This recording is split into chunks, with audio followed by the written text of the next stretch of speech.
Se tem uma coisa que sempre me fascinou muito quando o assunto são obras de ficção, é o trabalho com as emoções. Afinal, o que nos define como seres humanos é ser complexo, é ter a capacidade de qualificar e quantificar inúmeros sentimentos e situações de maneiras diferentes, que vão atuar em diferentes meios do seu cérebro. E quando isso é retratado em alguma obra, seja o mais fantástica que ela possa ser, é com esse tipo de trabalho nos seus personagens que você consegue alcançar a identificação com o consumidor, seja o telespectador, o leitor, enfim. E um trabalho muito desafiador quando a gente entra nesse campo é trabalhar os extremos da emoção humana, né? Recentemente eu fiz o vídeo do Hakari, né, sobre vícios e trabalhando esse lado do extremo da emoção humana, mas e se formos para um outro espectro que tá numa linha tênue bem interessante, que é a insanidade, né? O caos da mente e a sua beleza. É muito comum em obras de ficção ser representado a insanidade de alguma maneira, seja num vilão clichê ou seja numa pessoa que tá lentamente perdendo sua sanidade. A gente vê esse processo de maneira séria na nossa frente. Mas existe algo muito interessante, muito curioso em observar o declínio mental de uma pessoa e como ela vai reagir a isso e o que ela começa a se tornar no momento que ela começa a ficar insana. E eu acho que uma das melhores representações da ficção desse tipo de conceito é Canute de Vinland Saga. E antes de mais nada, eu gostaria de falar que nesse vídeo haverão spoilers do mangá de Vinland Saga, então esteja avisado. Provavelmente você deve estar se perguntando, caralho, é o primeiro vídeo do ano e esse cara me coloca o tema de como criar a insanidade? Porra, bicho, é o começo do ano, vamos festejar, vamos falar de uma coisinha mais leve. Mas considerando a gente olhando pro mundo e ver como o ano começou, eu acho que esse é um tema mais do que atual e talvez ele defina esse ano de 2026. Além de que, pela minha parte, foi assim que eu passei o meu ano novo. E além de eu ter me divertido bastante, quando eu voltei pra casa, uma bactéria se infectou em mim, agora eu tô morrendo de tosse, eu tava com uma conjuntivite escrota, mas agora vocês não precisam ver isso, eu tô sendo tratado, olha que maravilha. Mas é capaz que esse vídeo aqui seja o recordista de cortes de tantas vezes que eu vou ter que tossir e voltar pra gravar, porque é brincadeira o que tá acontecendo. E também, mantendo uma certa tradição, o primeiro vídeo de 2025 foi o como criar um trauma, que também é um tema bem escroto, então vamos continuar nessa onda de ser mórbido no começo do ano. Pra você que não conhece Vinland Saga, tem uma playlist aqui no canal falando tanto sobre a obra quanto alguns personagens específicos. É uma obra que eu gosto muito e ela superficialmente é uma obra que retrata os famosos vikings em um contexto de anime, né? E nesse tipo de mídia, o que é bem interessante. Mas ela ganha forma de fato na trajetória de Thor fincar seu fim. Um garoto idealista que sofre um trauma muito grande, embarca em um redemoinho de vingança e tristeza e depois vê que a vida é muito mais do que isso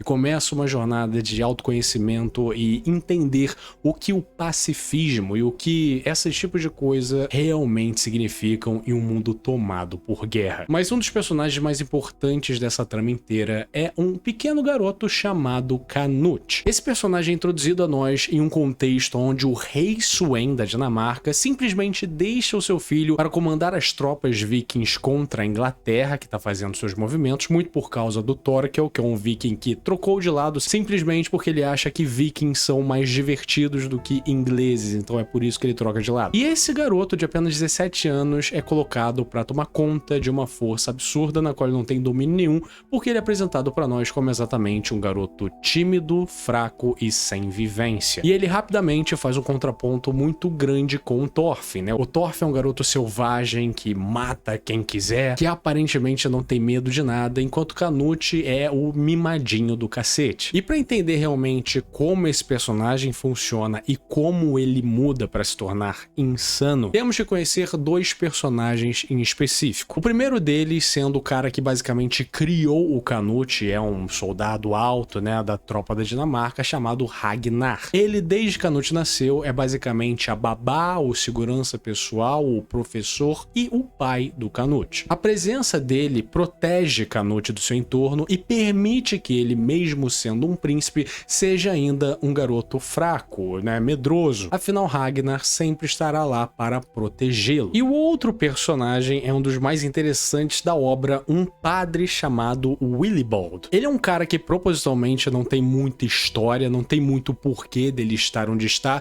Ele é basicamente um clichê desse gênero, né? Geralmente obras vikings vai ter uma pessoa que vai fazer esse papel do padre, da figura religiosa que contrapõe com as crenças do Valhalla e a mitologia nórdica, e aí ele traz uma nova perspectiva para os personagens ao seu entorno. E o Willibald, ele é muito único por causa disso. Ele é um padre bêbado que está em busca do amor, de saber o que o amor significa. Esses dois personagens acompanham toda a trajetória do Canute e eles são bastante importantes para a criação dele nesse universo todo. Em determinado momento da obra, o Ragnar é morto por Askeladd, afinal Askeladd quer manipular Canute e ele vê Ragnar como um obstáculo que ele não consegue passar. Obviamente, com isso Canute fica desamparado e a gente entra na batalha da galera do Askeladd contra a galera do Thorkel. Esse evento é um dos mais importantes e grandiosos dessa obra, não só pela luta em si, mas também por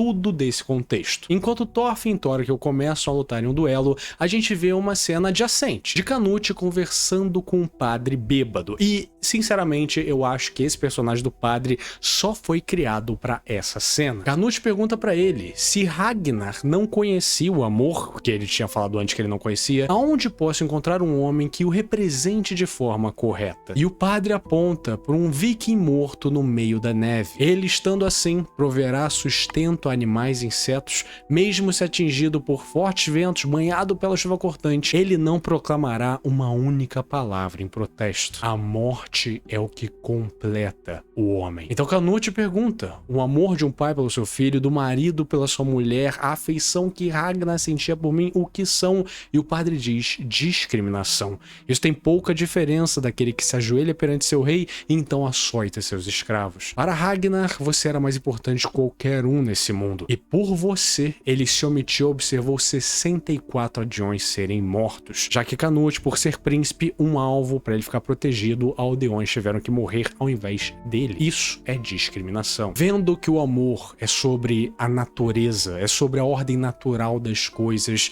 ele entende. Minha mente se clareou. E esse é o momento de epifania desse personagem. E as cenas que estamos prestes a ver culminam com exatamente todo o contexto que eu já descrevi. Entenda que Canute nesse momento é um passarinho fora do ninho e que não sabe voar. Ele perdeu a sua maior âncora de segurança e confiança, que era Ragnar, de uma maneira súbita, e agora ele se vê esse menino covarde e medroso, munido de muita responsabilidade e expectativa, rodeado de um bando de homens brutos que ou esperam algo dele ou esperam que ele valha algo. E é com essa mentalidade que a epifania de Canute acontece. Ele diz que apesar desse mundo, apesar da obra divina carregar tanta beleza, não há amor no coração do homem.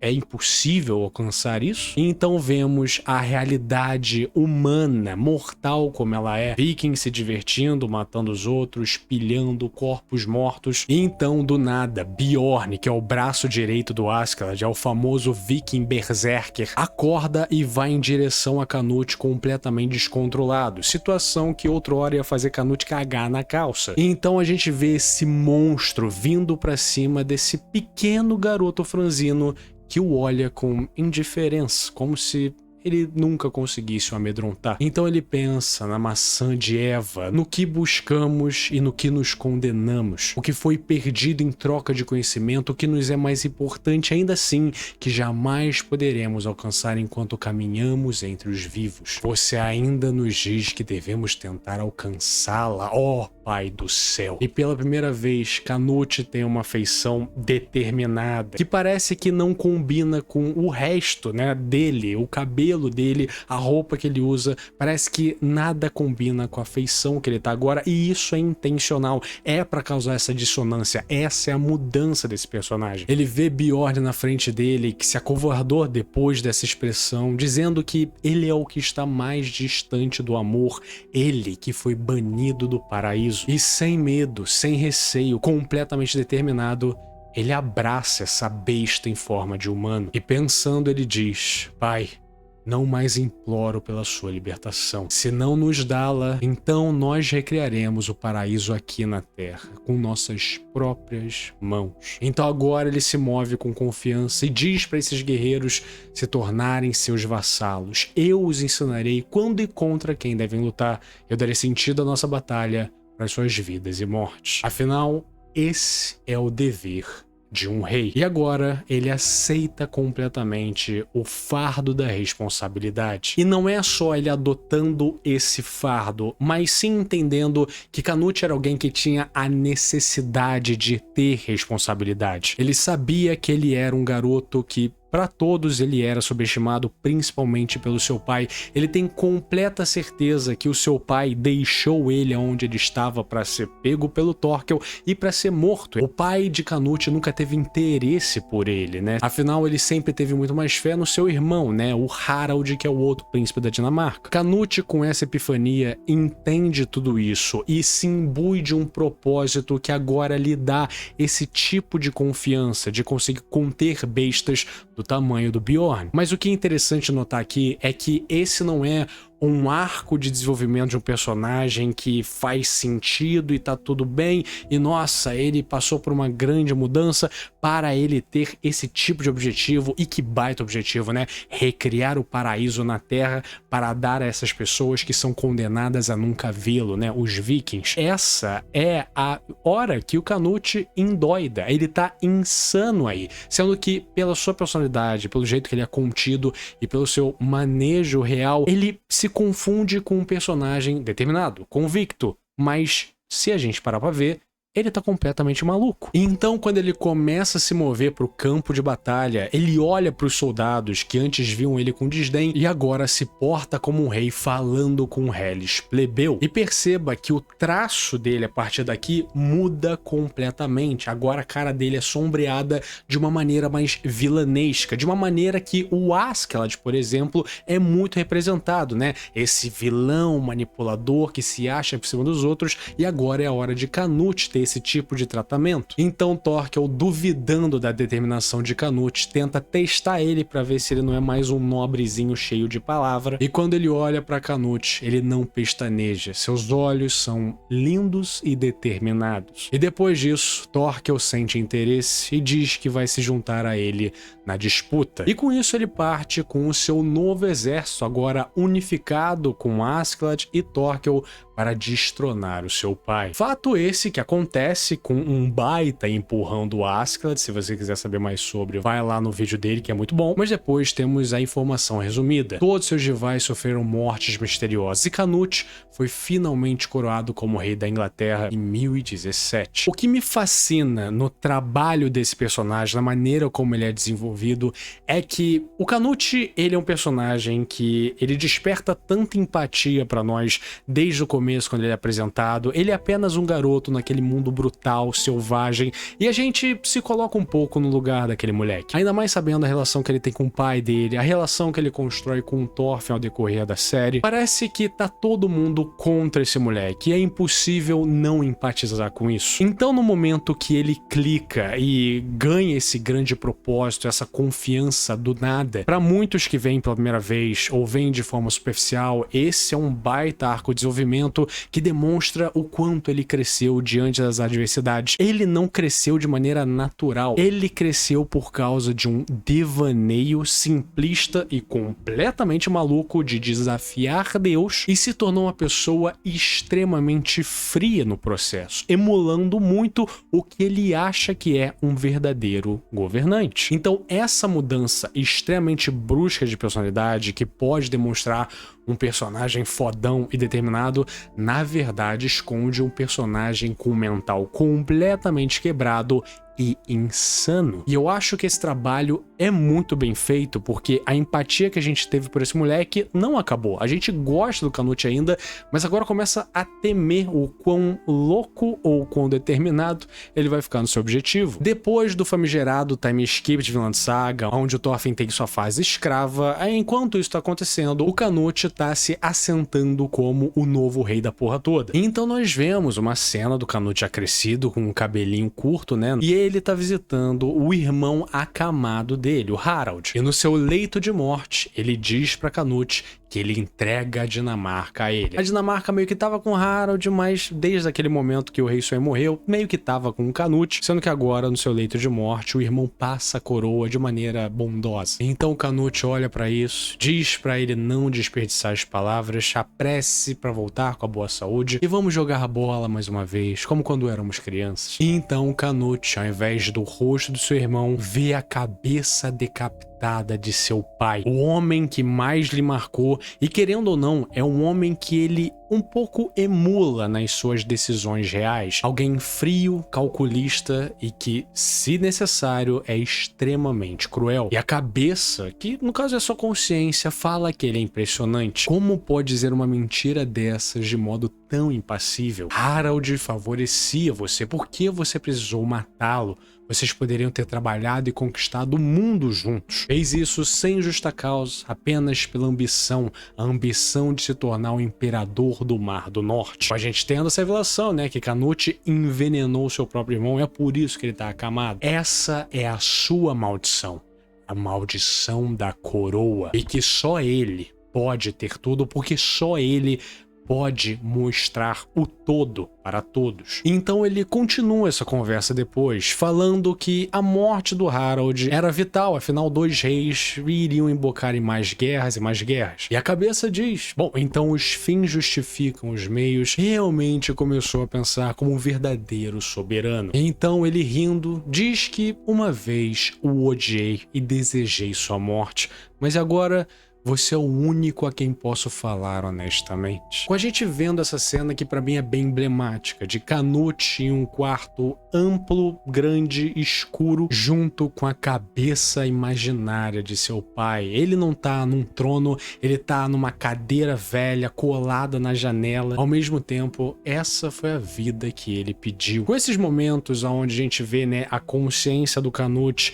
tendo um amigo imaginário que é o rei Swain, já dá pra ver o quão louco, clinicamente, é o Canute. Além de ser alguém que tem um daddy issues inimaginável, ele busca exatamente essa forma como uma forma de convencer o que ele tá fazendo. Por mais que o rei Swain meio que provoque ele e faça ele, né, ver o quão mal ele tá sendo e o quão cruel, sempre quando ele olha para aquela cabeça, ele meio que se autoconvence que ele nunca será tão vil, ou tão cruel, ou tão desnecessário quanto seu pai. E com isso, ele se reconforta com a posição e as decisões que ele toma. É como se fosse um mecanismo de defesa para ele aceitar o que ele está fazendo, ao mesmo tempo que é uma assimilação do que ele conhecia como pai dele nele mesmo, né? Quanto mais ele conversa com essa cabeça, mais próxima dela, mais igual a ela, ele começa a se tornar. E essa cabeça nada mais é do que a forma mais id do pai do Canute. E isso é muito interessante porque explora um clichê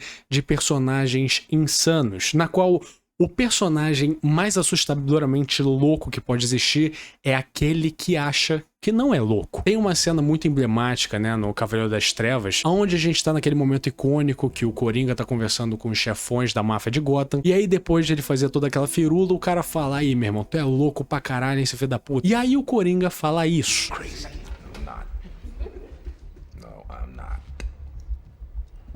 No momento que alguém fala que ele é louco e ele nega e fica meio perturbado com essa afirmação, esse é o momento que a gente fala, caralho, esse cara é louco pra caralho, esse cara é insano, esse cara não tem cabeça. Porque ser louco, ser insano, é acreditar na sua própria loucura, é entender que a sua loucura é um meio de salvar o mundo ou é um meio certo de ver o mundo. E é por isso que Canute é tão implacável. Pra ele, sim, os fins justificam os meios porque ele não consegue ver de outra maneira. E ele é o único que vai conseguir ver dessa maneira. Então, para que se explicar?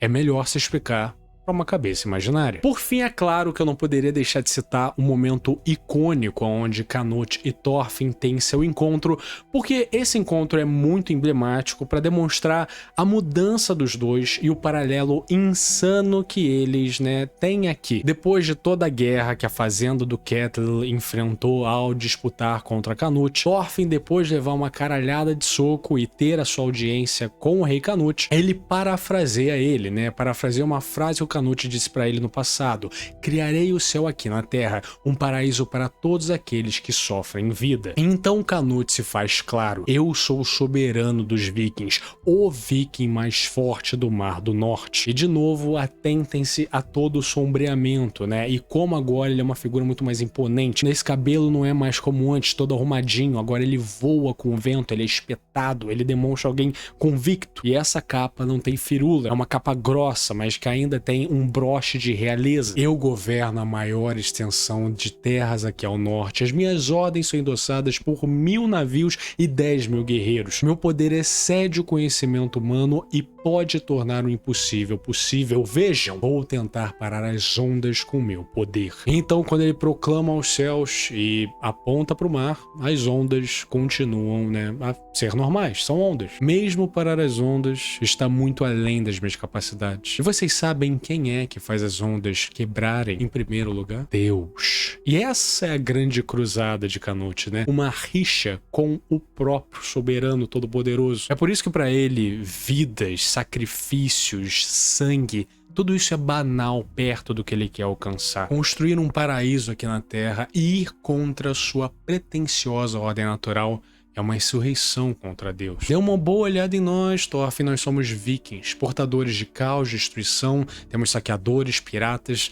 Acho que temos direito de viver no paraíso? É por isso que eu preciso de poder. Vou juntar a força dispersada dos humanos para lutar contra Deus. E é com essa explicação do seu sonho de maneira formal e agora com mais camadas que não deixa dúvidas.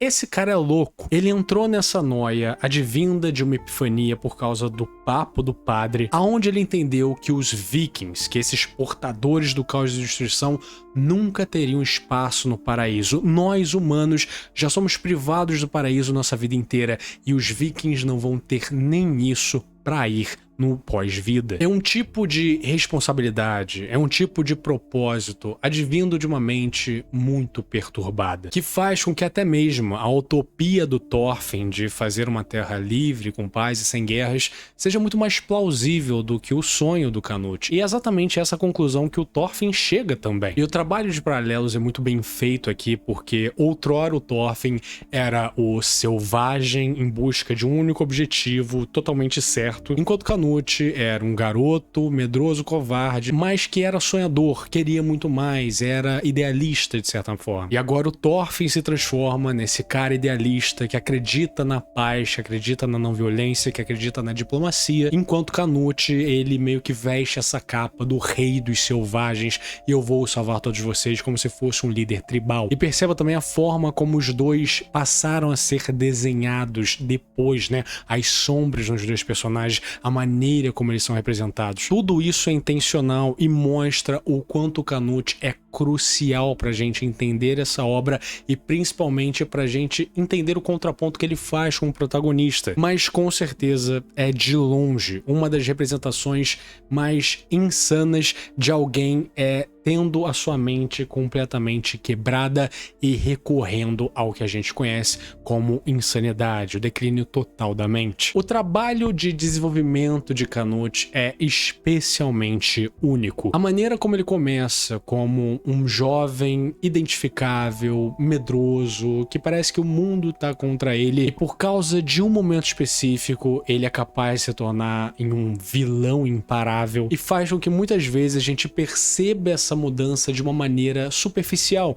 como se agora ele se tornasse um personagem determinado, convicto e fodão, não vendo o interior desse personagem e o quão deteriorado ele se tornou, o quão insano ele se tornou nesse processo. Além de ser chave serve para demonstrar a transformação do Thorfinn, nutrindo ele de um paralelo extremamente visível. Esse paralelo é o que faz com que a mudança do Thorfinn seja muito mais palatável, porque muita gente não gosta, né, de como o Thorfinn muda de um garoto fodão dos animes para um personagem verdadeiramente profundo e com camadas e que quer mudar. Sendo que quando a gente olha ele perto do Canute, especialmente naquela situação, a gente vê o quão insano o Canute é e o quão esperançoso, o quão sonhador e principalmente o quão identificável o Thorfinn se torna perto de uma pessoa que emula basicamente o que ele era no passado. Esse tipo de transição é feita de maneira sutil e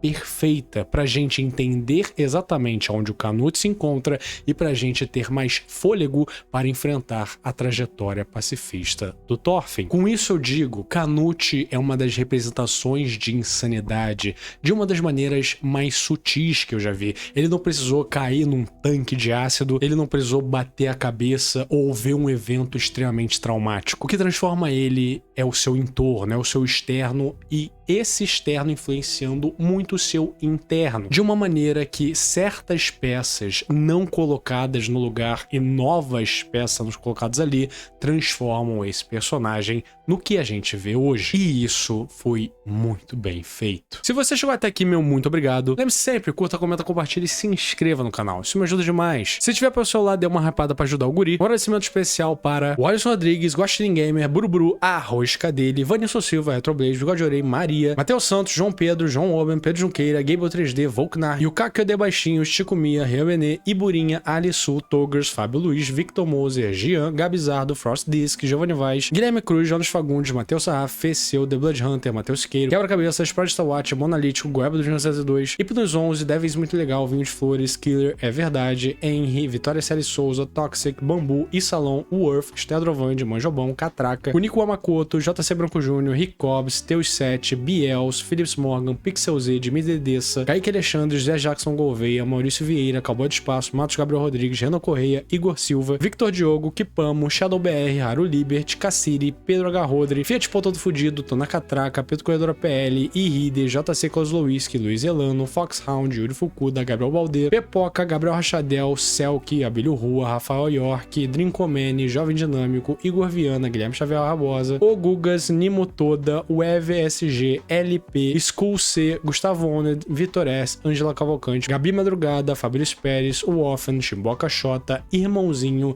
e Gabriel Neves. Eles são os membros do canal, muitíssimo obrigado pelo seu apoio, vocês são fodas demais. E se você quiser ser que nesses paladinos do inferno de Dante, considere ser um membro também. É uma ok, uma cervejinha que você deixa de beber no mês e tô assim. Se tiver a sua carteira, por favor, considere. Tchau, tchau!